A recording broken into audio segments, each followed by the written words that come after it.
Kau Sha. Hello everyone, my name is LING. You can call me Laura too. So now I'm going to talk about the normalization of rape culture in Malaysia to improve your sensitivity about rape culture. A gentle reminder, please pay attention to my speech, or else you will never know maybe you are the one who normalized the rape culture, or you will be ignorant about other culprits of the normalization. So, without wasting any time, let's start now. Normalization of rape culture is a serious issue in Malaysia. And actually, do all of you know how it initiates in our society?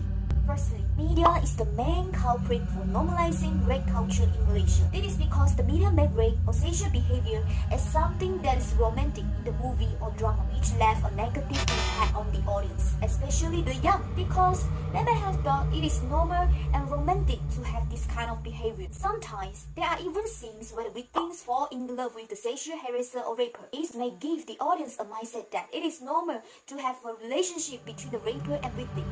Therefore, this kind of relationship becomes ordinary in reality because the sexual harasser or raper may use the media scene as an example to cheat the ignorant victim, since this kind of relationship has been normalized through media.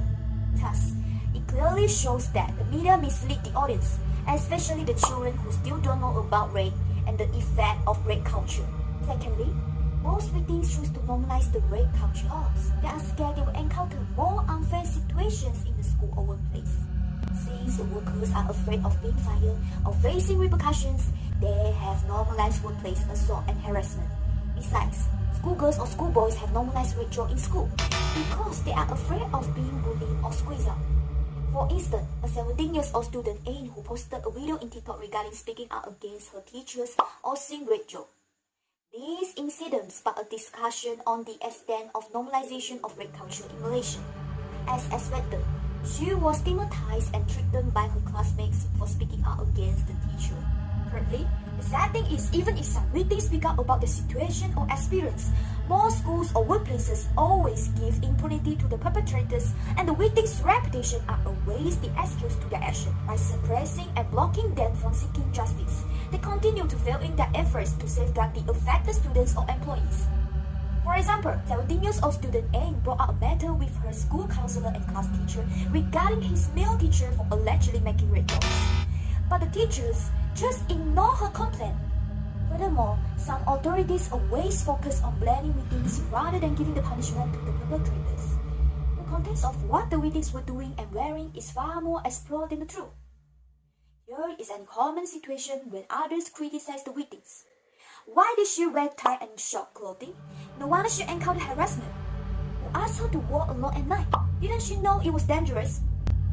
Resistance to sexual harassment or assault has been stigmatized when this focus shifts from accountability to blame, and slowly the rape culture is normalized.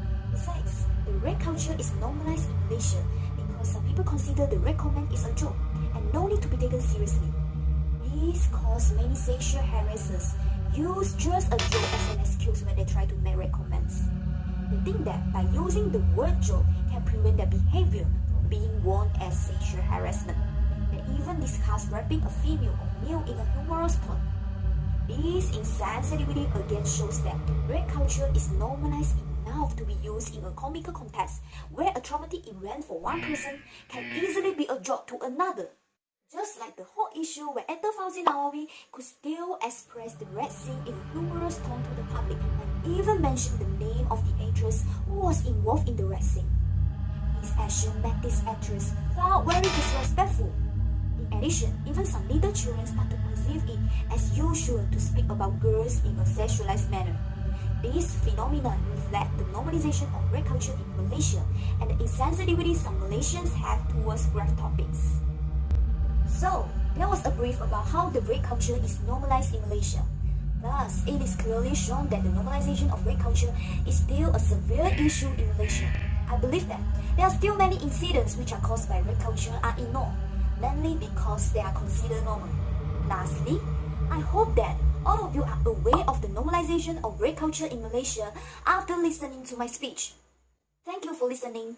Since most of you are lack of sensitivity about rape culture in Malaysia, I believe that you have to know the effects of the rape culture, which will be presented by my groupmate, Amno.